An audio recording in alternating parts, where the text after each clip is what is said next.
Kita ngetik Figma di web tuh keluar aplikasinya. Oh. Jadi nggak perlu di-download pakai software. Itu kalau Dan itu misalkan- gratis. Oh, Figma gratis. Ah, Gambar-gambar doang. semisal lu bisa semua, wah itu udah dewa banget kayak gitu. After Effects tuh sama kayak Photoshop gak? Premiere aja. Oh iya, Premiere. Gimana caranya rumah itu bisa dingin tanpa AC? Aja. Topik menarik banget. Bangun rumah di Banyak orang yang buang air itu tuh. Ini. Apa kabar, Red? baik. Baik. Apa kabar, Sin? Baik. Apaan sih?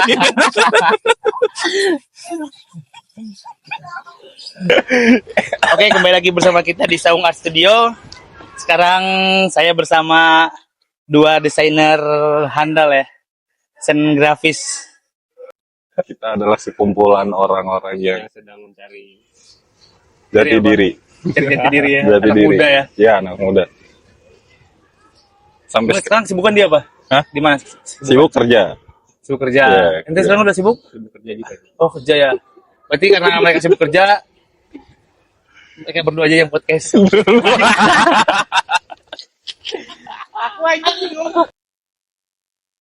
Bedanya DKV sama desain yang lain apa sih, Net?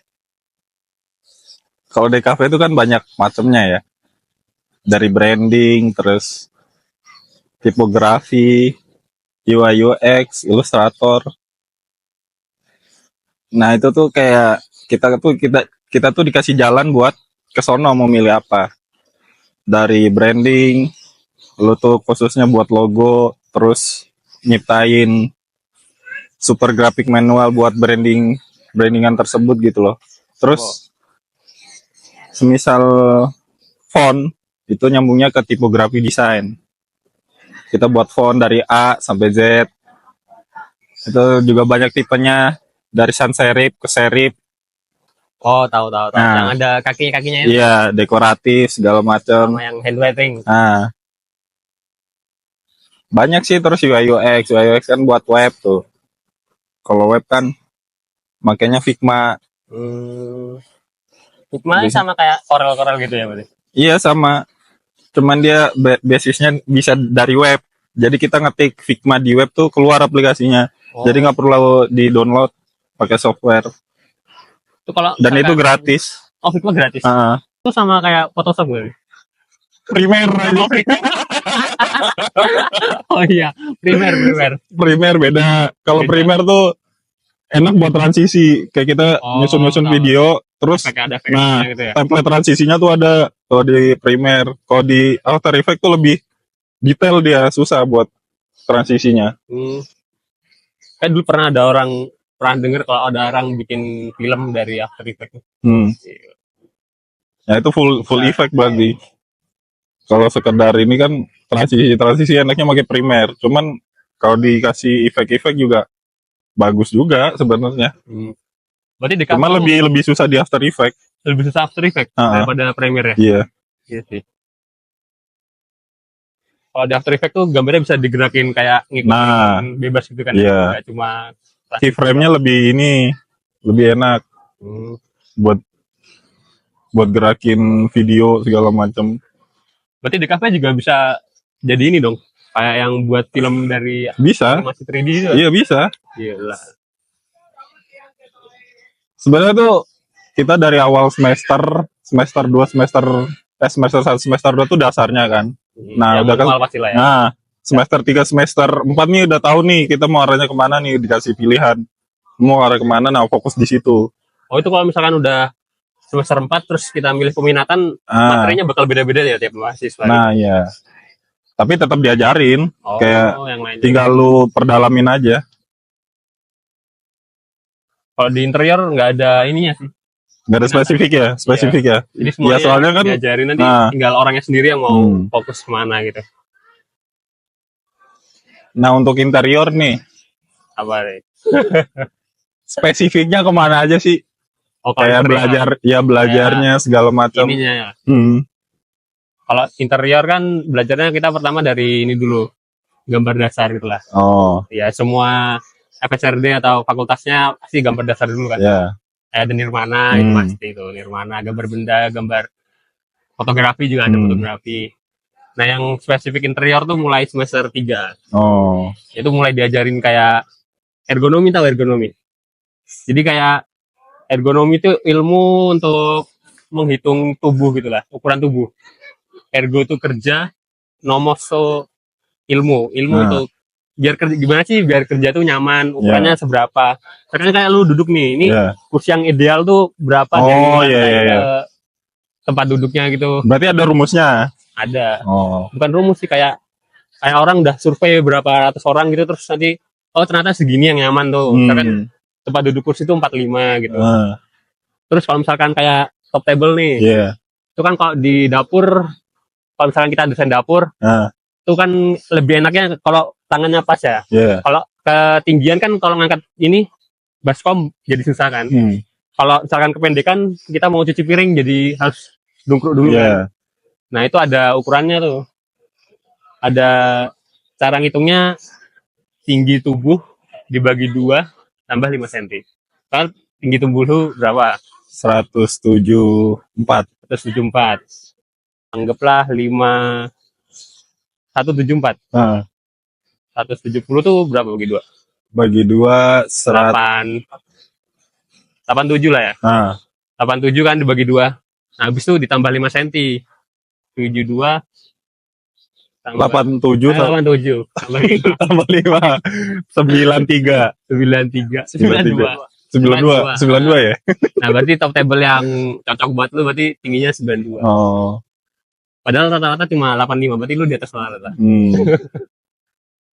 Tapi spesifik kalau 85 masih bisa ya? Masih bisa. Masih bisa kan? Soalnya kan Alsace tuh 85. Iya, Alsace.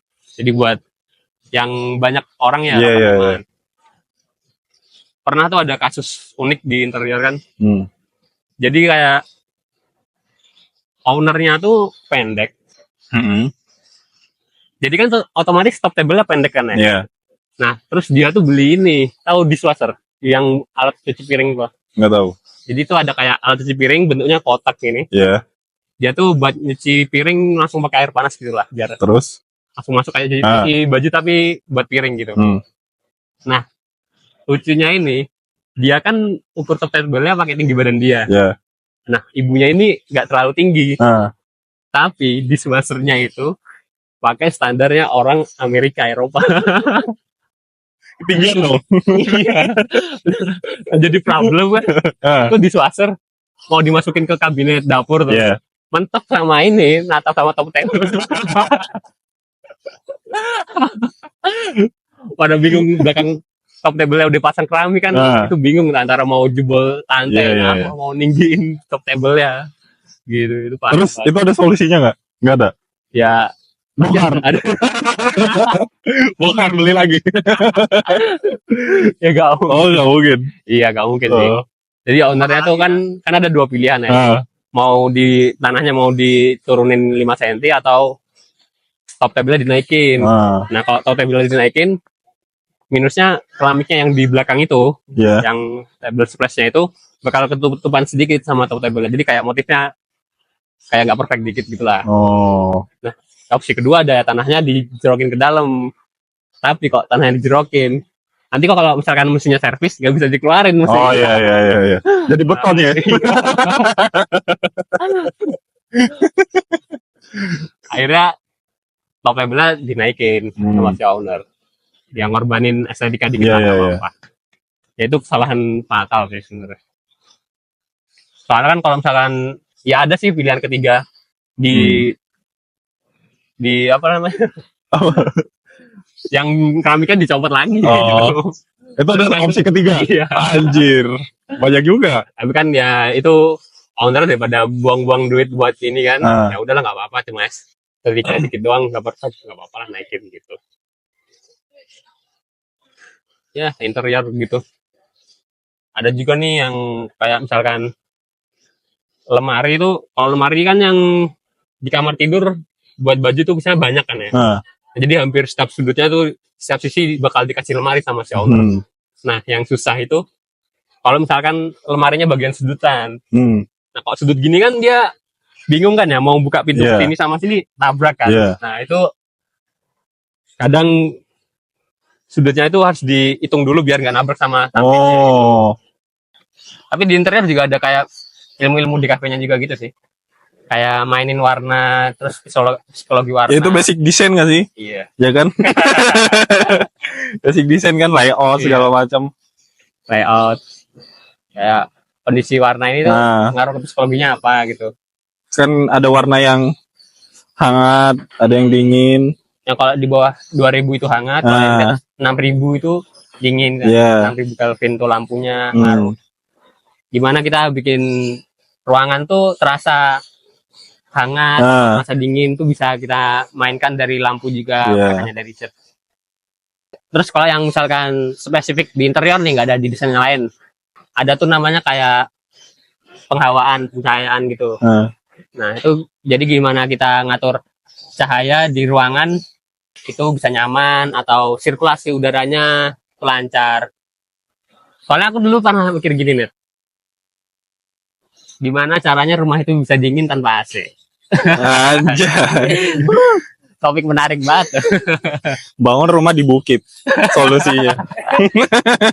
Iya kan, bener kan? Bener kan? Bangun di Nah, kaki gunung. itu dia. Tahu dingin. Nah, itu dia. Gak usah mikir-mikir. Lu rumah gak punya AC loh. Dingin banget ya, apalagi Bandung, ya kan? Bandung daerah mana tuh? Tapi yang Antapani masih panas juga kok. Lembang ya. Oh Lembang Lembang mah daerah dago-dago gitu. Daerah ITB. Itu kalau di Lembang sampai lu mandi tuh pagi-pagi udah males banget Net. Oh, dingin banget ya? Saking dingin ya. Tapi tahu nggak enaknya apa? Apa? Kalau lu pulang kerja, itu kan badan lu capek banget. Nah, Mandi tuh seger langsung badan lu fresh lagi cuy. tapi Ya lu tahu mandi ala Rasulullah nggak? Ya gimana? Emang ada. Ada, sumpah. Jadi, semisal kita mandi tuh nggak boleh langsung dari kepala. Oh, Dari kaki dulu. iya. Dari kaki, terus ke lutut, habis lutut perut. Nah, Oh, baru kepala. Soalnya biar suhu badan tuh naik dulu nih. nggak terperangkap. Nggak terangkap di kepala. Nah, biar naik semua. Terus, Baru tahu tuh ada ala Rasulullah. udah, Taunya malah lewat yang ini, apa? lewat sains. Oh, Kalau saya. lewat sains juga sama gitu. Hmm. Dari kaki dulu, nanti sampai pinggul Perut. ini Ah, berhenti dulu bentar, iya. 5 detik. Sampai perut berhenti lagi, Iya. sampai pundak berhenti lagi, nanti baru kepala. Nah, Berarti emang Rasulullah ini patut dicontoh walaupun dari agama dia bisa menolong ada masa depan. alasan sainsnya gitu. Iya, iya. Ini nyambung ke mandi. Kan desain tuh. Oh, desainnya. Iya. Kan gimana orang mandi itu Ah, bisa nyaman gitu di rumah. Iya, iya. Kan kalau misalkan daerah dingin dia nggak pakai AC Net. Makanya Oh, ini iya sih. water Shower, heater. shower. Water heater. Oh, water itu. Kayak buat manasin air gitu sih. Kan kalau di Solo dia pakai water heater lah gila ya. Udah panas gini pakai water heater lampu. Jadi matang nih. Jadi pribadi yang matang. Tutorial menjadi pribadi yang matang. Hidup di Solo, mandi jam 1. Pakai water heater. Gimana sih cara biar rumah itu dingin? Nah. Nah, tuh pernah pikiran gini coy. Tambahin kolam dalamnya. Ya, bikin kolam di rumah itu biar supaya udara dingin masuk ke dalam. Caranya? Betul nggak? Caranya? Caranya bikin courtyard atau taman di tengah-tengah rumah gitulah. Ah, Ya ada syaratnya sih. apa? Rumahnya harus gede. Kalau rumah lu ukuran 5 kali 10 mau lu taruh kolam tengah, lu tidur di kolam. Tapi bisa, kasurnya kasur ini. Gak seberapa. Pakai kasur rambut Nah, itu. nggak pakai karpet bisa ngabung di atasnya. Tiang-tiang besi. Aduh. Tapi ternyata Nel, pikiran gue salah Nel. Apa? Soalnya kalau lu nambahin kolam di tengah rumah, Ah, itu bakal ningkatin kelembapan. ah, Gue pernah baca jurnal gini kan, dia emang bisa nurunin suhu sampai 2 derajat gitu, tapi bakal ningkatin kelembapan 40%. Nah itu efeknya kemana? Efeknya tuh bisa ke tumbuh jamur. Jamur nanti nih bisa bahaya buat Kalau lu tinggal lama itu bisa paru-paru lu bisa bahaya, bisa basah. Apa sih? Paru-paru basah ya benar. Bisa juga jadi jamur hitam tuh yang black mold tuh. Terus kalau misalkan rumah lu lembab, yang pasti itu perabotan di rumah lu tuh nanti bakal cepet rusak karena cepet berjamur. Tuh, karena lembab. Ya soal masalah di rumah interior tuh kalau nggak jamur, lembab, bocor gitu loh. Yang paling utama. Sama dingin ya. Terus gua mikirin solusinya kan udah nggak bisa nih pakai kolam. Itu idealis sana dulu lah. Terus sana nanya-nanya temen Nana gitu. Kalau proyek-proyek, gimana sih kalau di proyek lu biar bisa rumah tuh dingin gitu loh, biar walaupun nggak pakai AC. Katanya gini, sirkulasi rumah lu harus bagus gitu. Salah satu caranya ya sirkulasi udara tuh harus apa tuh namanya, cross ventilation atau nyebrang gitulah. Jadi udara itu bisa masuk dari satu sisi, keluar dari sisi yang lain. Jadi kayak ada jendela tuh dua sisi. Kan biasanya kamar cuma satu sisi doang kan jendelanya yang ngadep keluar. Nah itu masih kurang mengalir udaranya. Itu yang pertama. Terus yang kedua tuh lu bisa tinggiin ini plafon lu. Kan ada tuh rumah-rumah yang sekarang tuh plafonnya tingginya 4 meteran. Yang di ruang tamunya. Nah itu juga bisa ngaruh ke suhu di dalam rumah lu. Jadi lebih dingin. Karena kan udara panasnya dia bakal di atas kan. Stay di atas. Ngendep di atas. Nah bagus lagi kalau misalkan atap rumah lu itu ada kayak ventilasi atau bolongan buat udaranya keluar dari plafonnya itu. Kan biasanya plafonnya tutupan gini nih. Nah itu dia dikasih bolongan biar udara panasnya keluar. Efeknya udara keluar, panas keluar, nanti udara dinginnya bakal masuk. Jadi biar rumah dingin tuh bukan kita banyak masukin udara dingin banyak-banyak, tapi kita harus bisa ngeluarin udara panas di rumah itu. Kayak di pabrik tuh lu lihat atapnya ada kayak kipas anginnya gitu kan. Yang bentuknya apa sih, yang muter-muter.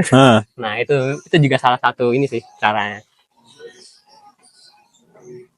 Pernah ini kan ke proyek rumah yang udah mau serah terima gitu. Terus kita uji coba dulu nih rumahnya.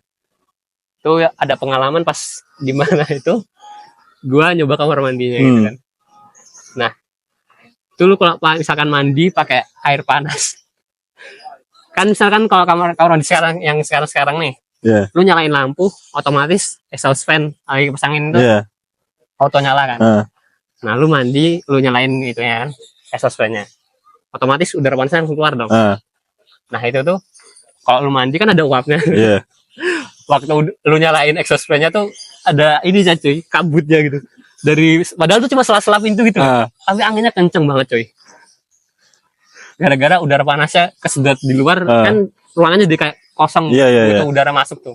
Ya itu dia narik udara dari pintu gitu.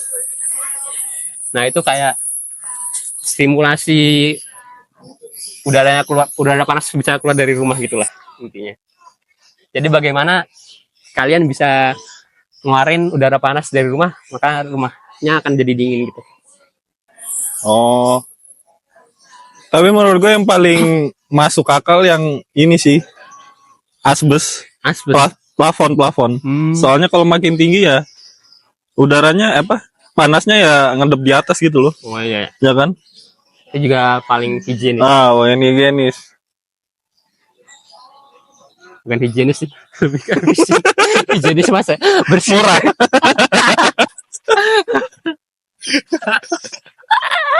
Aduh. Iya kan? Iya.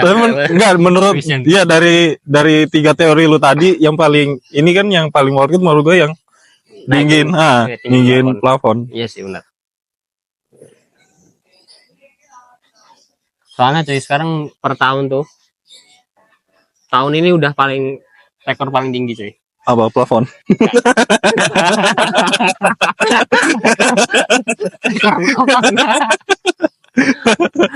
Apa? Di tahun itu udah rekor kenaikan suhu paling tinggi. Tahun ini selama setahun tuh naiknya udah 1,5 derajat. Gila. Gara-gara pemanasan global juga ya. Iya. Itu kalau misalkan lu buka di websitenya NASA, ada ininya tuh penelitiannya. Kayak dia tuh ngedeteksi suhu bumi dari tahun 2000-an. Jadi dari tahun 2000 tuh suhu bumi suhu cahaya matahari yang diterima bumi itu sama sampai sekarang. Tapi Cuman suhu buminya tuh meningkat. oh. Kan ada sesuatu yang salah nih. Iya iya iya. Berarti dari buminya itu sendiri kan? Soalnya kan dari mataharinya selama 20 tahun cahayanya segitu-segitu aja, nggak ada perubahan. Ternyata penyebab paling gedenya tuh emisi karbon. Oh. Emisi karbon itu bisa dari mana aja? Bisa dari pabrik, bisa dari kendaraan bermotor, apalagi AC. Iya. AC tuh ibaratnya lu dapat ruangan lu adem, tapi lu ngorbanin orang-orang yang di luar ruangan lu. Coba lu santai di depan outdoor, AC. ini outdoor AC lah. Lu bakal ngerasain bagaimana panas yang dihasilkan demi sebuah ruangan lu adem gitu lah. Sudah panas banget. Atau lu pernah ke ini rooftop di mall-mall gitu kan ada AC itu, outdoor AC-nya. Nah, itu panasnya yang dihasilkan bakal segitu juga tuh. Jadi misalkan ada harga, ada sesuatu yang murah tuh pasti ada harga tersembunyi yang bakal lu bayar di belakang. Iya. Lu pengen rumah lu adem, gampang, pakai AC. Gampang kan, murah. Tapi ada harga mahal yang harus lu bayar. Jadi buminya jadi tambah panas. Gila. Ada juga solusi yang mahal, ribet. Tapi ya nggak ada efeknya, ya emang cuma itu aja. Kayak misalkan lu nanam pohon gini nih, sejuk kan? Iya. Nah tapi ya susah. Pohon tuh tumbuhnya nggak cuma 1-2 tahun gitu. Butuh 50-10 tahun gitu baru bisa lu nikmatin. Dan itu harganya mahal. Skripsi net. Udah. Ngambilnya skripsi apa TA sih kalau TA. TA kan? Tapi lu milih skripsi apa TA? Oh bisa milih gitu. Iya. Kalau gue milihnya TA. TA tuh kita buat karya. Kalau skripsi kan penelitian doang. Kalau tugas akhir tuh kita neliti terus pas sempro dibuatin karya. Gitu. Habis itu sidang. Nah, gue baru latar belakang. Tapi lu ada seminar apa langsung sidang gitu? Ada seminar. Nah, terus lu bisa lulus seminarnya gimana? Hah? Udah seminar belum? Belum. Oh belum, pantesan. Nah kan seminar dulu habis itu. Oh iya, seminar kan kalau di tempat gua tuh bab 1 sampai bab 3 itu. Nah iya, itu. Sama ya? Sama. Rencana bahas apa? Kalau gue buat font. Bikin font. Bikin font. Apa tuh ininya? Masalahnya apa? Masalahnya latar belakangnya tuh Solo sama Karanganyar. Rata-rata orang tuh belum bisa bedain. Brandingannya kurang. Nah, gue mau ngewatin brandingannya Karanganyar sama Solo itu lewat font. Jadi gue mau buat font Karanganyar biar orang-orang tuh tahu ini tuh Karanganyar bukan Solo. Solo tuh ada lagi gitu loh. Apalagi kalau yang bukan bahas dari sisi DKV kayak daerah gitu. Colomadu tuh masuknya masih Karanganyar deh, tau nggak? Nah, iya itu. Nah, kita makanya kita gitu. Edukasi lewat branding, lewat font, lewat logo segala macam. Kalau misalkan Colomadu tapi pakai font Karanganyar, orang bakal tahu kalau itu bukan masuk daerah Solo lagi. Nah, gitu. Itu dia. Keren sih. Tapi masalahnya di situ, udah di ACC. Oh. Cuman guanya malas aja garap. Sebenarnya skripsi sama TA gitu kan, kalau aku ngomongnya cuma formalitas doang sih. S1 ya walaupun S1 tuh kayak cuma pembuktian ilmu yang udah ada gitu. Intinya walaupun karya lu ecek-ecek, yang penting lu udah bisa nelitikan bahwasanya penelitian orang lain tuh benar. Nah gitu sih tawana. Misalkan lu udah bisa itu berarti lu udah lulus gitu. Kalau Ana mikirnya gitu sih. Walaupun nanti pas di sidang lu bakal dibantai-bantai, udah. Keren. Tapi intinya tuh kalau lu udah sidang bikin dosen gananya tuh wah keren banget. Wah. Iya kan keren banget kan? Ada. Anaknya. lu salah tuh ya? Bukan. Oh bukan. Gua punya teman coy, pintar banget. Jurusan ini teknik elektro. Dia bikin dari awal proposal sampai selesai sidang. Gak ditanyain? Dosennya gak ada yang paham kan? Gak ditanyain. Gak direvisi sama sekali. Dosennya soalnya gak ada yang paham. Iya kan? Bener gak? Bukan. Oh bukan. Oh anak rektor. Bukan coy. Emang winter. Jadi kayak katanya dia tuh, ya kalau misalkan lulusnya bener ya gak mungkin revisi lah. Iya. Gila. Ini coy, teknik elektro ya kali dosennya nggak ada yang paham. Kita kelas Iya, iya. kita terbuka Iya, iya, gitu iya. kan. Kelas seni itu masih bisa di iniin lah. Soalnya lewat mata kan. Kalau mata orang kan beda-beda. Iya. Kalau menurut lu bagus, menurut orang lain bisa jelek. Apalagi kalau misalkan kita nilai seni kan pasti kadang subjektif, kadang objektif, Ah. tergantung pengalaman dan kehidupan dari orang Iya. yang nilai itu kan bisa beda-beda. Kalau elektro mah udah valid. Gimana? Dia bisa nggak nol revisi itu gara-gara itu cuy. Dia emang orangnya pinter banget sampai sering ikut lomba robot nasional gitu. Oh, Dia tuh menang sampai 2 kali. Katanya anjay. dia, kok bisa sih dulu kayak gitu? Biasa aja lah. Keren sih, beda emang beda. Ya, tapi bukan kalau misalkan skripsi lu nggak misalkan nggak direvisi gara-gara nggak ada dosen yang paham tuh bukan keren coy. Soalnya gue pernah denger kata-kata kayak gini kan. Kalau misalkan ini orangnya ini sih kalau nggak salah seni juga jurusannya. Jadi dia tuh pas kuliah S2 dibilangin gini sama dosennya, coba skripsi lu jelasin ke tukang becak. Kalau misalkan tukang becak nggak paham sama hasil dari skripsi lu, berarti skripsi lu gagal. Nah gitu. Jadi intinya skripsi itu harus bisa dinikmati oleh segala kalangan gitu. Iya, iya. Tapi kan ada tujuannya nggak sih? Oh, Kayak iya. target market lu nih siapa gitu? Anak muda Nah, apa? manfaatnya gitu, manfaat penelitian gitu. Iya. Oh iya juga. Jadi nggak semuanya lu kalangin semua anjing bisa. Masa anak-anak juga harus paham kan? benar. Spesifik kayak gitu tuh. Sekarang- Nah, kalau lu nih skripsi lu. Kalau gue dulu bikin ini, Oh, skripsi apa TA sih? TA Ngambil juga sih. TA juga kan? Ya tapi boleh milih juga. Oh, berarti lu ambil TA. Tumben yang tahun gua yang ngambil skripsi lumayan banyak daripada tahun sebelumnya. Tahun sebelumnya cuma 2 orang, kalau yang sekarang sampai 10-an. Kenapa nggak pada ngambil TA? Karena Karena bikin karya. karena ada yang nggak bisa gambar, Iya, iya. karena ada yang lebih suka nulis, karena ada yang katanya kalau skripsi itu lebih gampang. Soalnya kalau karya di interior kan dia gambarnya tuh banyak banget ya. Iya. Kalau misalkan lu emang basicnya Setengahnya arsitek nggak sih kayak gitu? ya, apa- tapi ruang lingkupnya lebih kecil daripada arsitek gitu. Kayak dalamannya gitu kan? Iya. Jadi kalau misalkan ekosistem nih, paling gede dulu arsitek.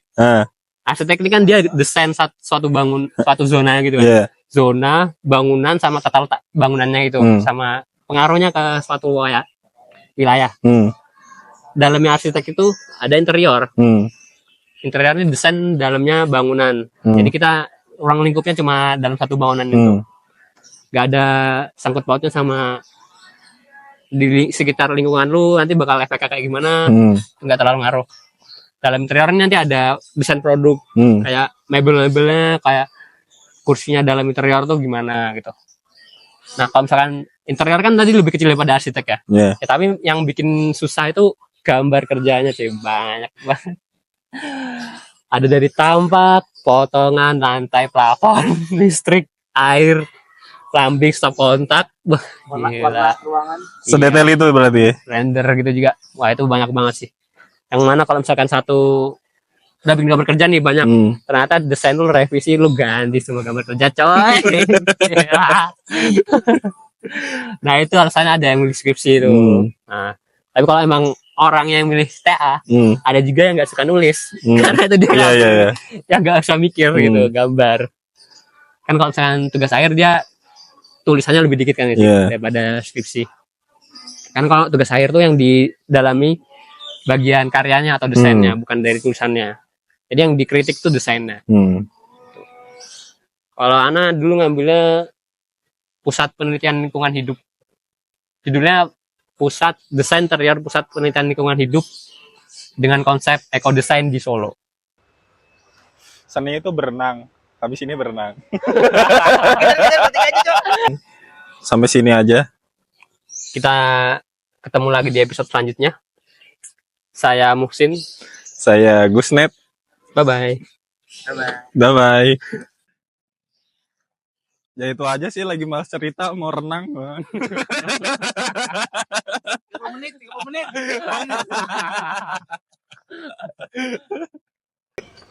Perkenalkan, nama Aing Gusnedi, biasa dipanggil Gusnet. Kesibukannya sekarang sebagai desainer di salah satu klub di Solo Raya ya. Anjay. Kan nama orang Muhsin.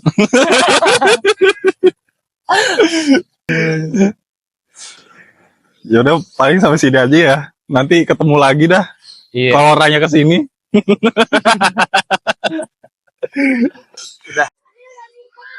Gua kan lulus udah tahun kemarin. Dia kan baru lulus, lu kan belum lulus.